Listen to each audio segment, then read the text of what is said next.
My name is Jasmine Perez. I am over Hokage CEO. I am a graphic designer and a business analyst. And I'll let that be it, but it is me. Hopefully, you can see.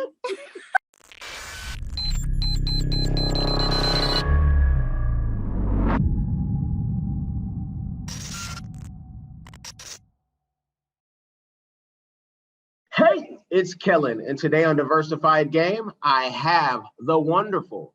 I mean, this woman, she is the most positive person that I believe I've met thus far, and others. I met her because we work with the same client. She's a graphic designer at the highest level. There are no $500 packages with this woman. And when she joined the team, I had to reach out because that's my job to kind of know in case there's ever a problem with this client. And I just was like, who is this person? Like, we all need in our life. And so she's more than a graphic designer. She is a inspirational speaker. I mean, the things that she can do, and as a business analyst, she has insight to things that her experience at a very top level. I'm going to let her tell us all about it. I have Jasmine Perez. Jasmine, welcome to the show. How are you doing? I am phenomenal. Thank you so much for having me. Thank you for coming on and bracing us with your, I know it's going to be a positive time. If you came out and you started cursing, I'd be like, dang, hold on, she made me a liar. But but I know that's not going to happen. But I need people to hear your story so they can be inspired too and feel the same energy and the vibe. Just let's start from the beginning of your career. How did you get to where you are as a business analyst, as a marketing strategist, as a graphic designer, and just an awesome human being? Well, of course, art was always my passion, and I loved anything that was funny and made me laugh. So I just gravitated to cartoons and all of that.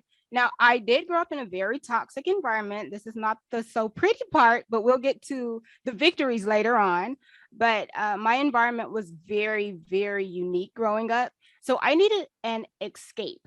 And drawing and creating graphics came to me at a very young age. And I actually worked in LA for a little while because my art somehow transferred to faces and I started working with models, and it was very humbling to travel the world and be a stylist for a little while.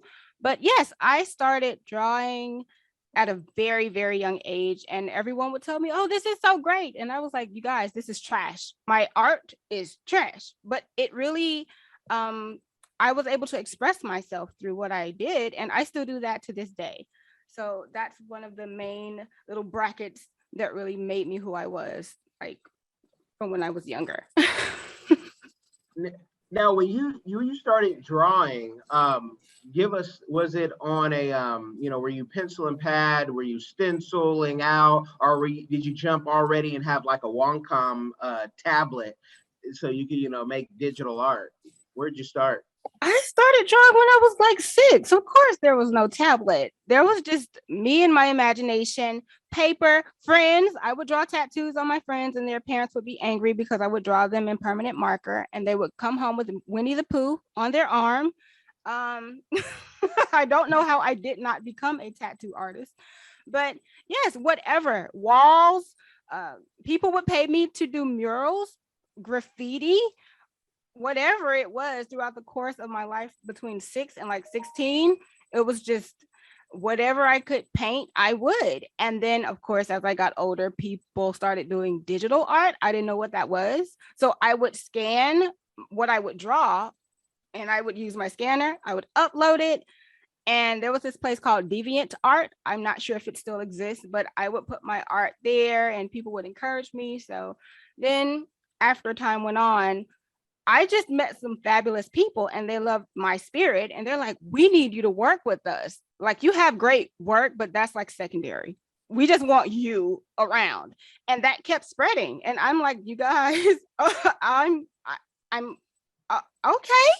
I don't know what I could bring to the table other than myself, but I will be there. And I just started to work with different companies And I worked with Mercedes Benz, and I've been all over the globe. I've worked with companies outside of the country, all these corporations. I'm like, why do you guys want me? But I really do love what I do. I love art, and I'm able to analyze things. I think that also came from my very unique background, because I had to know what was coming next in order to protect myself. Mm. Now, the arts, and how trauma and a lot of drama can inspire things. Some people cannot even create without, a toxic environment, which can be scary. Can you talk about some of that trauma and the drama? I know that, it can start with, the beginning, and how, your father, that the relationship with the father and the mother is very important with the child. So can you talk about some of that to let people know they aren't alone? Of course. So when I was younger, of course, a lot of my friends, my father left when I was, what was I? Maybe like a year or 2 years old. But it wasn't normal circumstances. He left because he already had a family. I was a child that was born while my father was a husband to another woman, and it wasn't my mom. So I don't really know how to explain this weird stuff, but my mother, I guess you could say she was the side piece, but she ended up getting pregnant with me. These were not young individuals. These were like 40-year-old people. So when I came along, it was a shocker to my father. He wasn't really happy. I won't say he didn't want me, but he wasn't happy. My mother was mortified. Like, how did my body even do this? My sister, who was 20 years older and the only child, was just, oh, she was angry at my mother. She was angry at the situation, and she hated me. And of course, all of my father's actual children, I guess you could call them actual children, they were much older, and they all hated me. There were three already. And it was like I was breaking up the families permanently.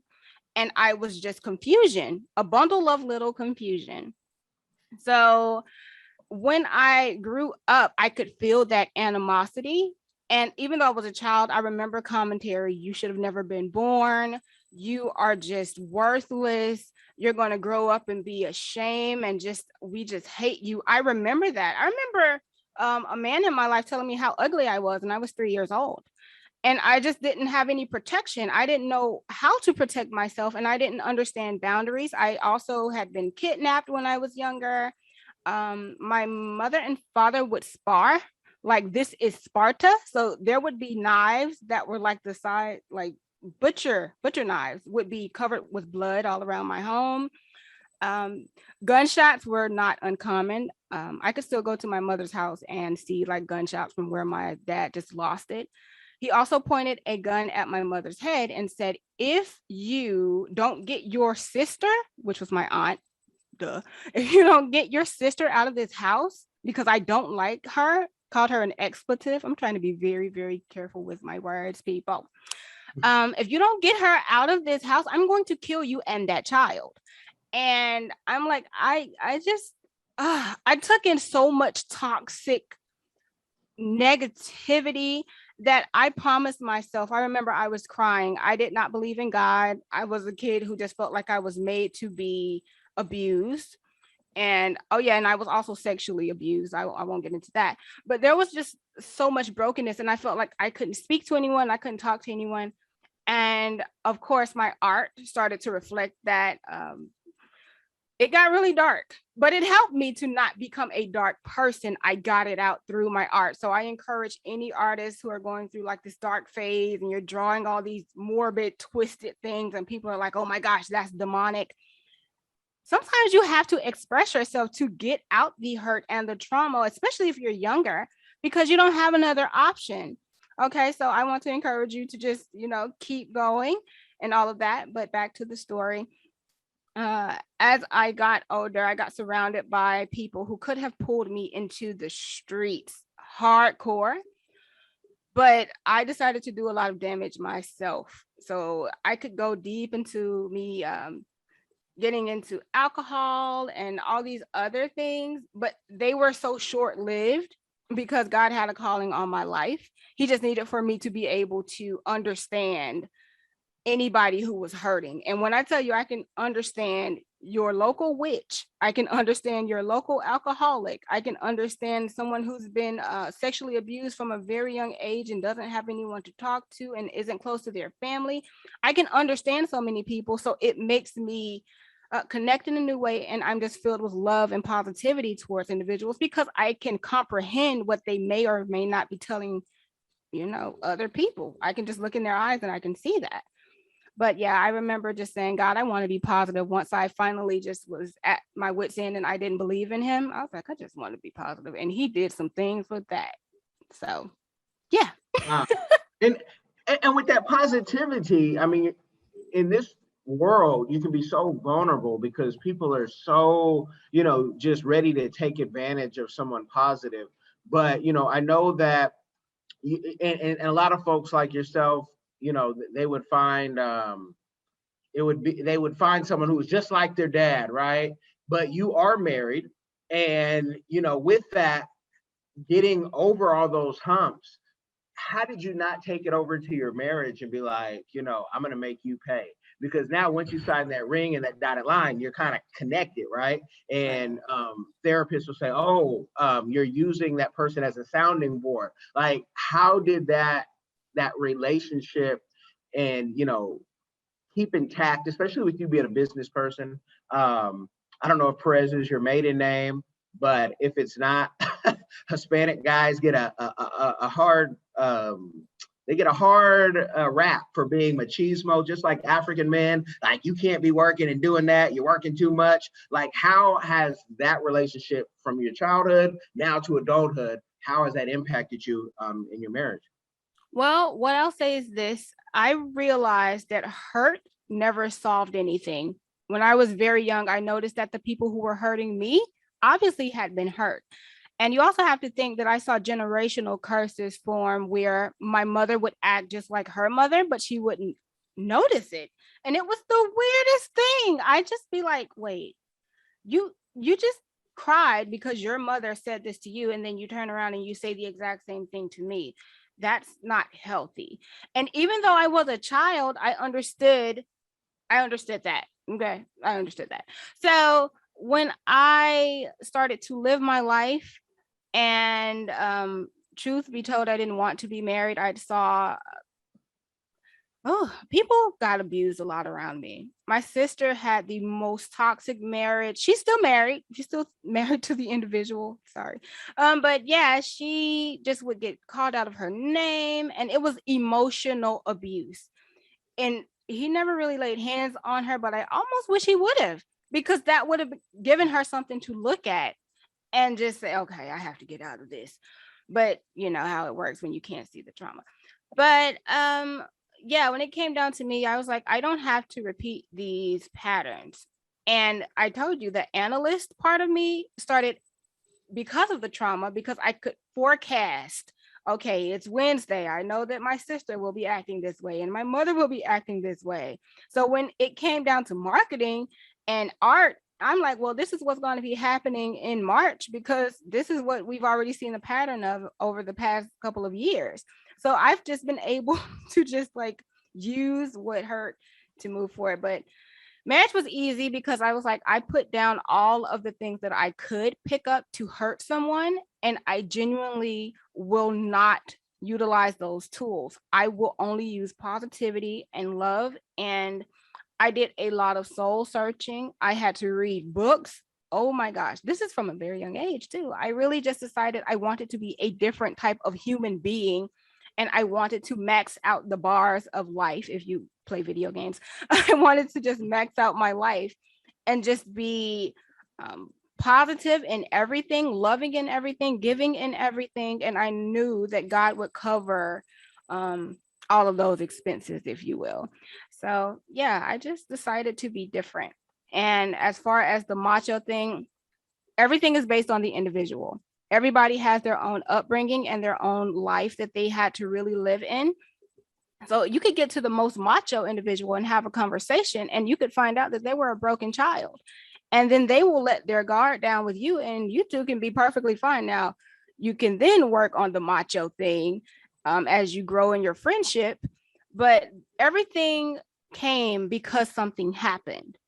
Everything exists because of something prior. There's no bad people. I genuinely believe, in all honesty, well, there could be people that do some sinister stuff, but I'm one of those weird people that believe that we don't fight against flesh and blood. So if someone's doing something and it's really malicious, it's the spirit operating through them because of something that happened to them maybe generations ago, or maybe something that happened to them in their day-to-day life. So I try not to treat anybody with malice, no matter who they are or what they have going on with them. People are genuinely just people, and that's how I look at life. And it's not a typical or common thing. I'm used to that, but what are you gonna do? You keep living and doing what you're doing because it's working for you. Now, you definitely are different because you can do it in this language and many others as a polyglot. So, what part of when did you say, you know what, I'm going to just start learning languages and practicing? And you guys, I have heard her. She can do some voiceover that will have you like, wow. It might have you like, wait, hold on, let me see her some more. Is she really that dark? Or let me see her eyes. But whether it's in an Asian language or if it's in another language, it can have you kind of rolling because you know how to do your voice. And I'm really pushing for her own podcast, YouTube, and willing to go on that journey to give my 2 cents. But when did you start learning the language, and what was the first one? Oh, the first one was Japanese because of anime, Dragon Ball Z. Okay, so here's the story. With Dragon Ball Z and anime, I actually was about 13 years old, and the brother on my father's side, y'all try to stay with me. I know it's a lot of family mismatched stuff going on. I'm trying to keep it together. So, as I mentioned beforehand, my dad had other children when I arrived, and I kind of messed up that family dynamic a little bit. But the brother, I had two sisters and a brother on my dad's side, and my brother, he showed up when I was 13 years old on my doorstep, looking kind of like me, but he was tall and dark, and I was scared because I'd never seen, like, I come from a family of women. So I wasn't even really used to seeing men that have that type of stature. I'm like, okay, who is this warrior? Somebody help. There's a man at the door. And he was like, I'm your brother. I'm like, you're not I don't know you. And I'm at this age where I'm very defensive. Like, bro, I don't know you. I really don't. And I got really nervous. And he was like, no, actually, do you mind if I come in? And I called my mom. She was like, going on and let Lonnie in. I'm like, Lonnie? Who is Lonnie?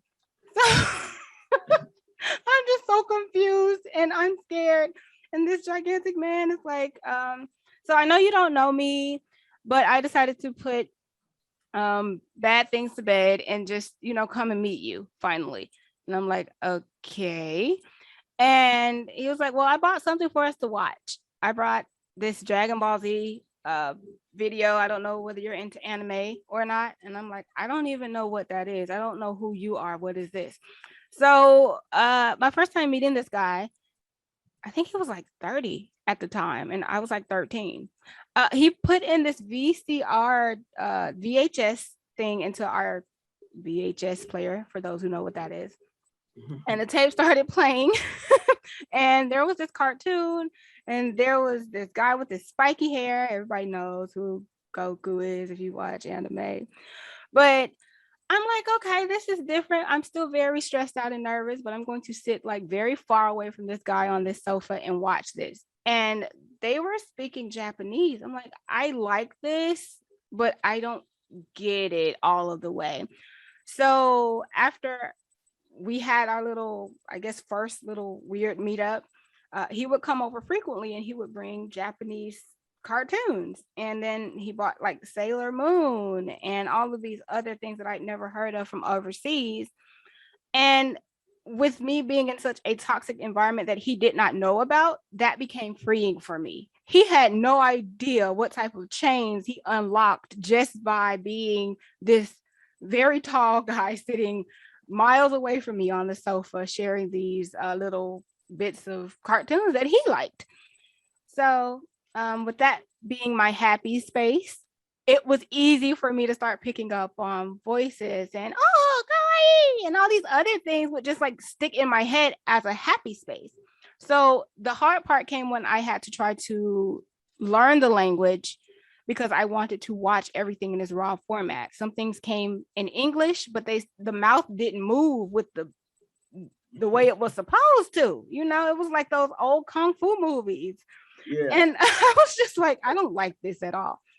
So I started to research Japanese and hiragana and all the other stuff. And I'm like, this stuff is kind of easy to read, but I found out that it was based off of Mandarin and Chinese. So it made me have to go look at other languages. And then after a while, I was like, let's just see what France like. What do they speak like? What is it still airy and like, is it cute and kawaii or is it different? So I just really picked up on something that I liked, and it helped me to connect with so many other people because when I would meet them, I would just understand what they were saying, and they just like, how do you know what I'm saying? Like, if you didn't say anything bad, you don't have anything to worry about. We can be besties, but I'm always like that secret agent in the corner. I speak several languages, so when people walk in the room, they never know which one it is. And if I'm in a business or a corporate setting, I've seen that be used a lot. Like, people will just put me in the corner so that I can see if someone from another country is really serious about, because they'll always have their associates. You know, everybody walks in with their associates and they're just speaking. They may be talking about Dunkin' Donuts, or they may be talking about how stupid the corporation is. I just So, want to, yeah. Yeah, I'm just letting you, go and flow because I already know somebody's going to say, Kellen, is she in the AIC? And I'm going to say, I don't know. Just don't get on her bad side because she will know what to do. She will know what to do with you. I am not. I am not. Okay. And that she caught that lets you guys know that maybe she is, because some people say, what did you say? But folks who know, they get it. If you know, you know. It's not that hard. It's not rocket science. Now, with the with the various languages, which one is your favorite? I know that's a unfair question, but I gotta ask. English, because it really translates all over the globe. I don't have to worry about anything too much. My passport is blue and everybody recognizes that. So once I start to speak English, even if they don't speak it well, they try, and it's fun for them. Like, okay, so thank you very much. Like, yeah, you said it, you did it, thank you, yay, you know. So everybody wants to learn it, and it's just a blessing to be able to have something that everybody wants and be able to help them. Everybody wants to learn English. I don't care where you go on this earth. So it's really fun. I like English, and I like the London version of it, the British version. It sounds pretty to me. I know I didn't say that properly, but it's fine. No, but if you thought about it for 2 seconds, you could do it in your British accent, I'm sure. And I won't put you on the spot like this is entertainment hour, but I love when you just gave them just a snippet of the Asian. This is why I won't even try to mimic it because it will be offensive because I know nothing but ni hao cayenne. Oh my gosh, no! What in the world? Okay, well, that's good enough. Yeah. That's it with the heavy American accent. We do accents, a heavy accent. Speak American, but Now you have been able to work with great companies like the African Diaspora, like the Kellogg Company. Talk about the working with such big corporations like Kellogg, and versus working with smaller organizations where you can get to the top in one phone call. Which do you prefer? Both. I genuinely just love people. So wherever I can go, where the people are, that's where I go. And I don't know how I walk into every situation and I just sit next to the CEO or I sit next to the chief officer. I don't know how. I can't explain it, but I genuinely always there's no ladder. There is genuinely no ladder. A lot of people are like, I have to climb so hard to get to this ladder. No, I have to make sure that I stay in my lane and that I do the best that I can being me. Now that's hard because I'm my own competition and I've always been that way. I never really try to equate myself to anyone else, but generally when it comes to working on teams, I just love the team spirit and I love seeing things progress. So if there's some type of a roadblock or something, I like helping solve things so that they can get through it. And I also love seeing business increase and revenue increase just because I know that other people can be blessed because of it. None of it is a selfish motive or anything like that. I genuinely just love to give and I love to be around people. And people inspire me just because of who they are in their own situations and whatever they've gone through. So, yeah, I hope that answered that. No, it answered that. And this next question is going to help those graphic designers right now saying, wow, those are some great companies. How do you connect? And also for the person who said, oh, I'm looking for a graphic designer. Just know you got to have your price right because Jasmine has a premium rate, which I loved when I saw the prices when you shared because I wanted to talk about you, but I always want to talk about you with the right people. So if you don't have, a $50 package, I want someone to know now, I can't even tell you about this person. But let's go into how you first got work and then how you scaled it up to say, you know what? I don't have a $50 package. I have a 5,000 and up package for you and how that works. So how did you first, start getting work as a graphic designer? Because many people can't even get over that hurdle. College is a nice place. So, college, I am sorry, I'm about to air my people's business out. People started using my brain at a very young age. I used to pay people, no, people used to pay me actually to do their homework and their assignments. And it wasn't a little bit of money. So I never understood why they would offer me so much, but who would you turn down like thousands of dollars and you're a college student and people are just like, I just need for you to handle this because you're real smart. I don't know why you're so smart, but if you could do this for me, I won't tell anybody. And I got some friends. So you handle this and then they got some money too, but you got to charge them more than me because you know, I'm putting them on to you. Like, okay. Like a lot of things in my life has just been like, okay, you guys, I don't know what you're doing. But okay. So after that happened, word spread about my art the same way. I'll pay you this amount of money if you create this for me. I think it started off for a biker gang. They wanted some type of an insane clown. I don't know. So I was just like, okay, well, uh, let me try to think of a price. They were like, you don't have to think about it. Like, we'll give you about 5,000 just to do this. So I was like, oh, that's great. Okay. So when it came down to pricing for me, people came to me with the price because they heard that I'd done great work. And they would always have something that was in the thousands. So I had never been $100 to me was just like unfathomable. When I found out that there were graphic designers who were getting that and they were okay with it, I was confused.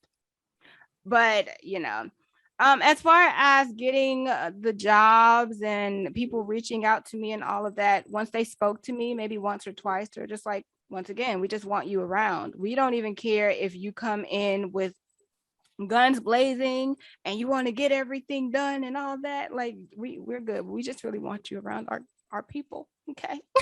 So yeah, that was just really a blessing to see that people gravitated to me even though I wasn't doing anything as far as I was concerned.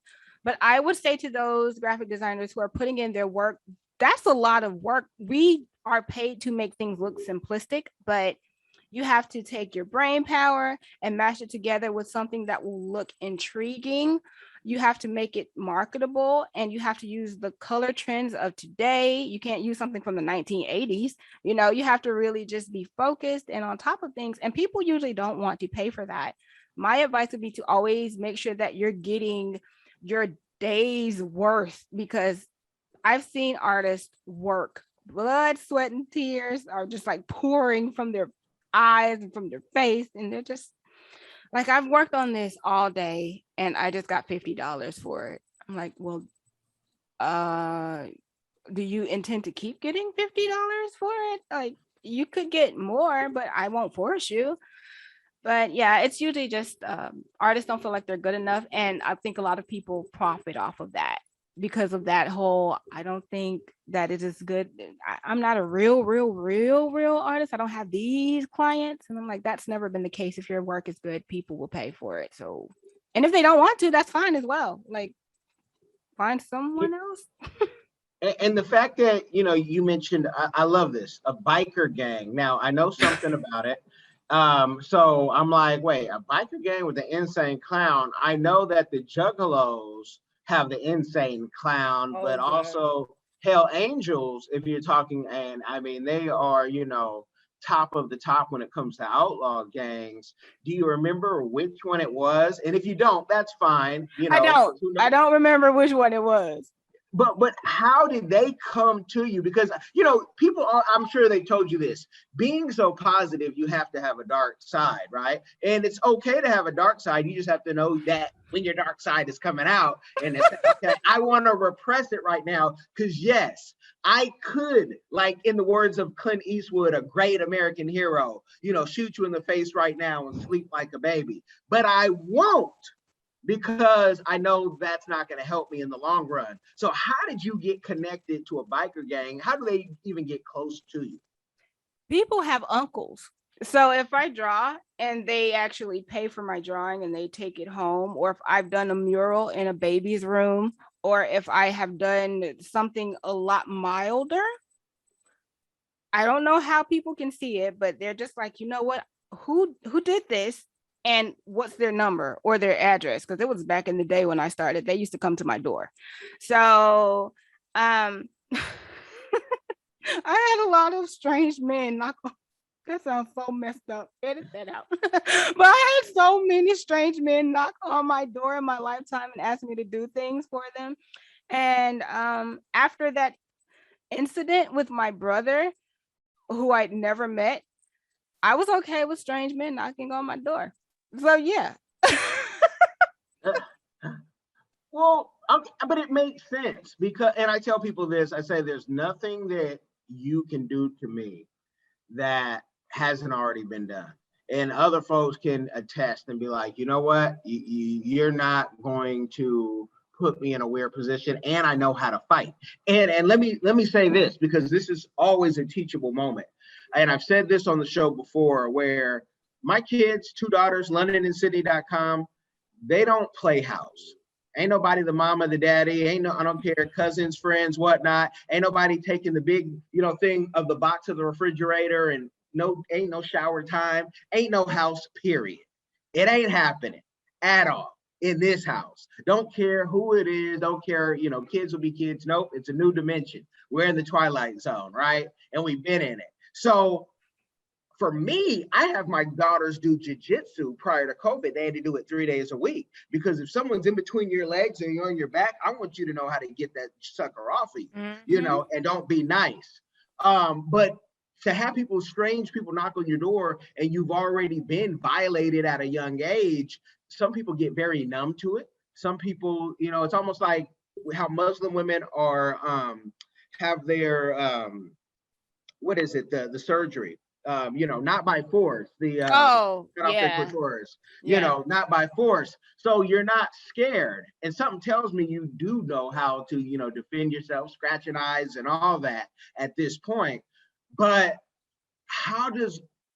what do parents right now look for? Because you were young, and you were violated, but what should parents be looking for, aunties be looking for, so that does not happen? And then I want to know, what did it take to get your mind right, because some will say your mind can never be right when you see certain trauma or when you do certain things. It's constantly day by day, like a drug addict.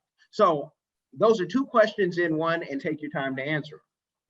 All right, so I will say that I did go to the adults, as some would say, whenever something happens, you go and you tell an adult and they'll fix it. I went to the adults. The adults said, "You're a freaking liar.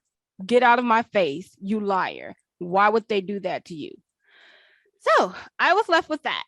So what I'll say is that sometimes parents are or guardians, I'm sorry about that, parents or guardians are not really wise enough to know what to do in those situations. So they will say either, the kid is lying, or they just don't really know how to process it. Or sometimes they feel so much guilt that they're just like, hey, it already happened. So, well, I will say, if you are dealing with something like that has happened, you must really take that child to the doctor and to the therapist as soon as possible. But to look for warning signs, that child will back away when that person enters that room.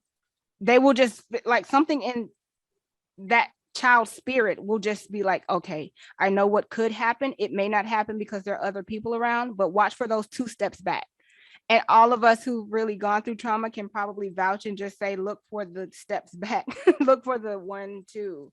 Like, why are you getting smaller? Because that's how this person is making me feel when they're walking in the room. I feel tiny, and I'm literally showing you physically what I'm going through emotionally, since I can't really articulate it.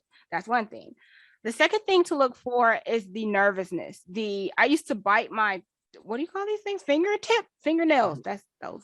I used to bite my fingernails until they bled. And that was my anxiety, because I was going through so much and I couldn't tell anyone. And all I would get from those who were around me, even teachers, like, "Oh my God, that's gross. What? How dare you just do, like, are you a cannibal? Why are you eating your nails?" And no one really would address what could possibly be causing that issue with me. So I'll say to those who are with children in the house, look at the nails, look at the nervous fidgeting, the playing, the fiddling of the hands a lot of like shaking the leg and tapping of the foot, just a nervous energy that should not be around a child who's innocent.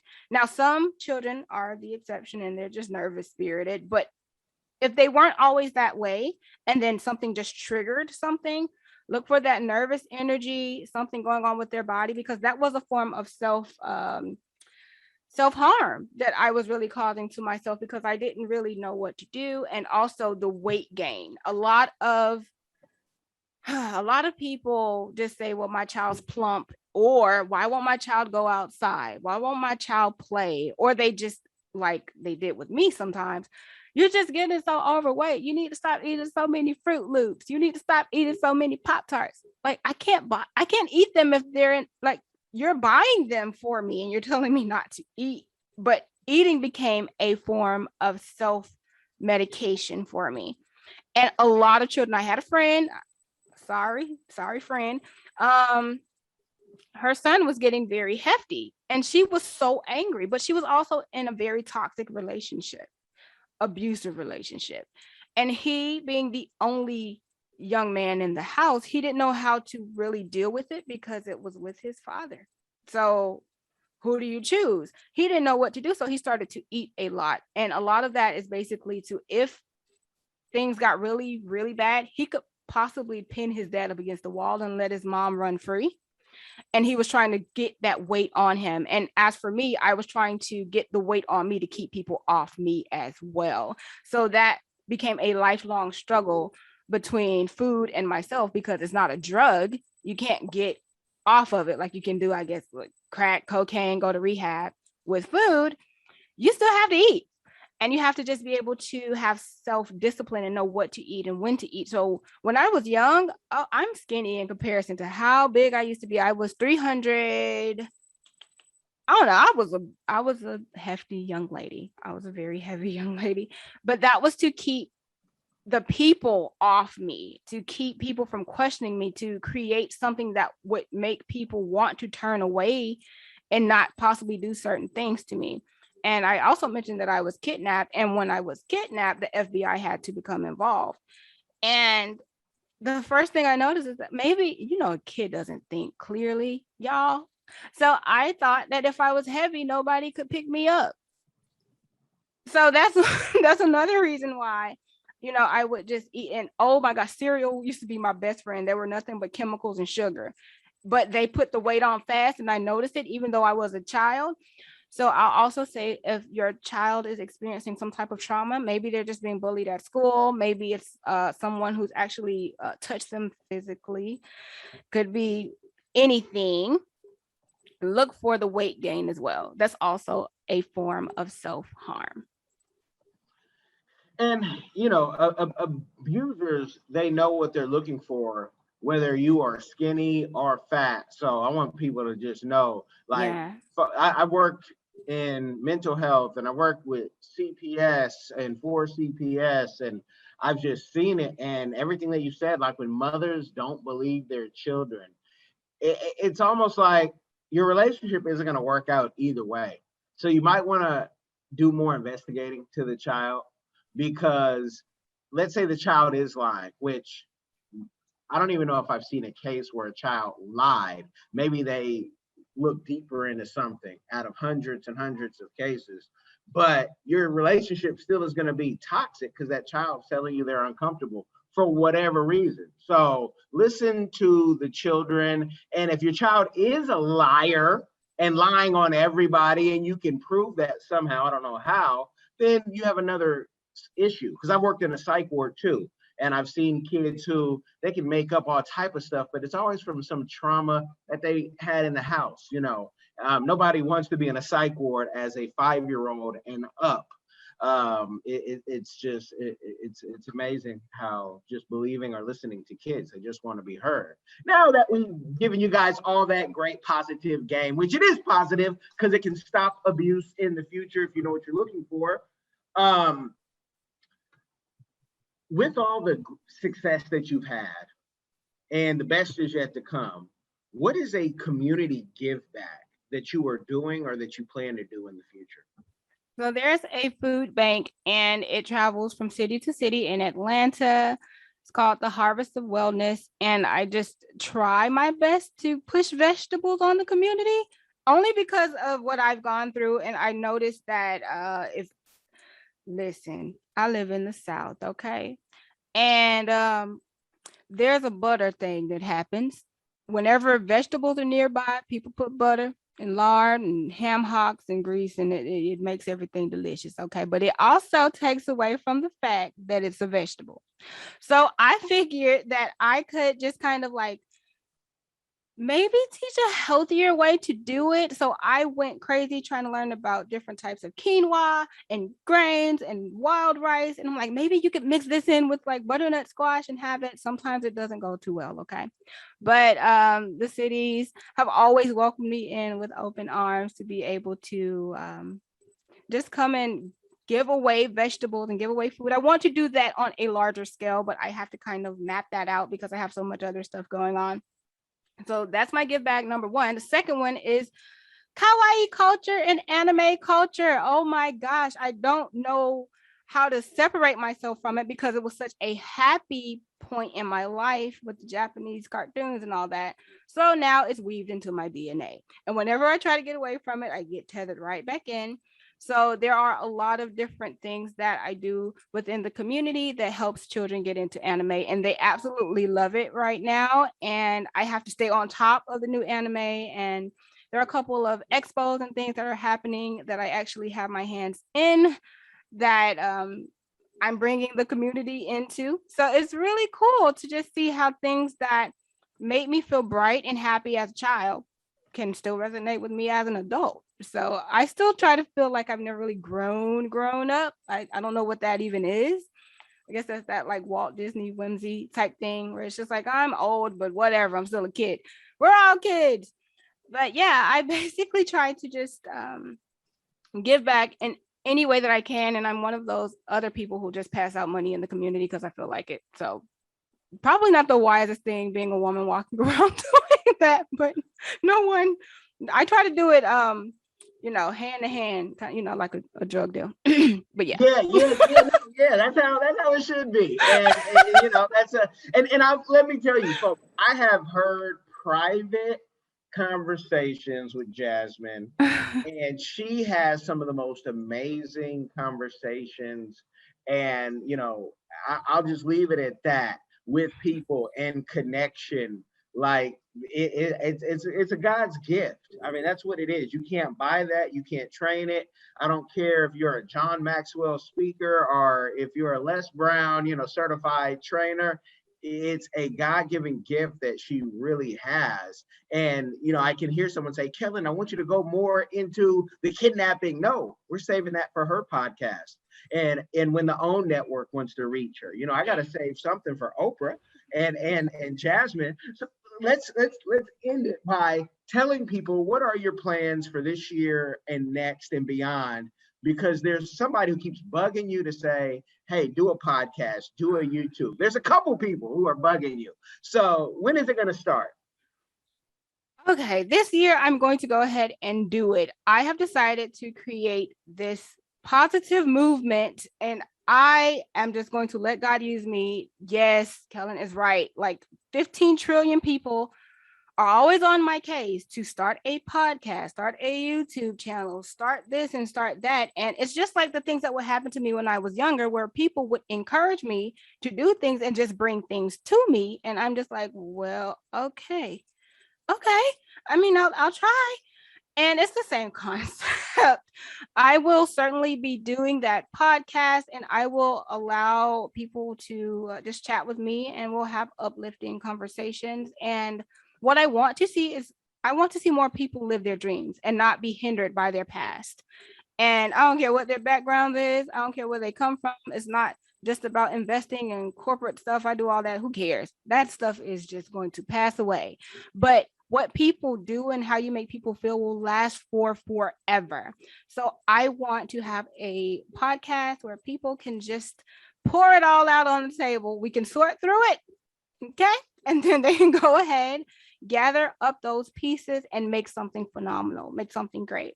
So the podcast is coming, you guys. I will be back probably on this show just because there will probably be a need to come back.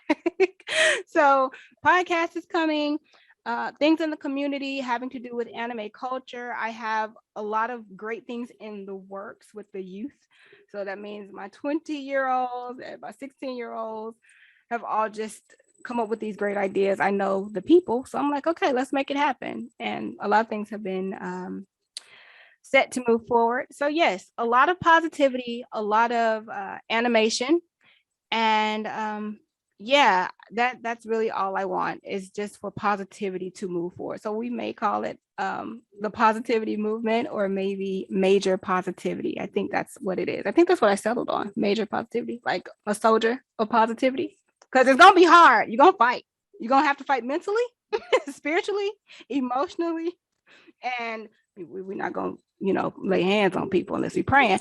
But yeah, for the most part, that's all. That's all. Just greatness, goodness, and yeah. For anybody who's listening, know that if I went through all of that and I can still be head up, strong, focused, you can do the same thing. It's an option. You can pick up tragic memories and just keep on focusing on those things, or you can get yourself some therapy. Okay.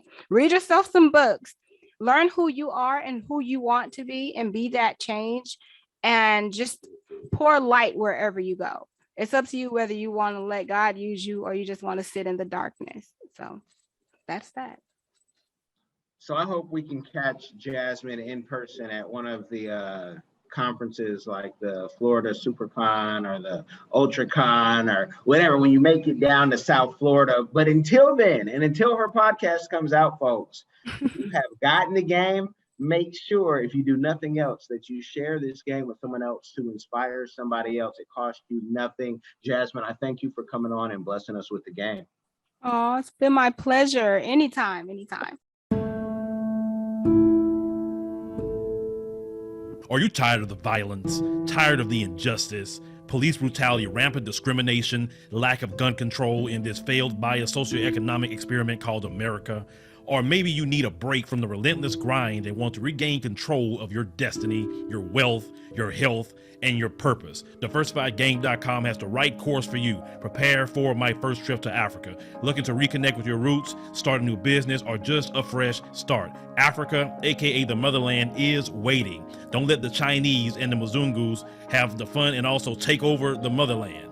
From Cairo to Mombasa, from Dakar to Cape Town, Africa has something for everyone, from business opportunities to the most amazing people, safety, leisure, and landscapes. The opportunities abound. It is time for the diaspora to reconnect with their roots. Time to reconnect with the birthplace of humanity. Africa is the last frontier.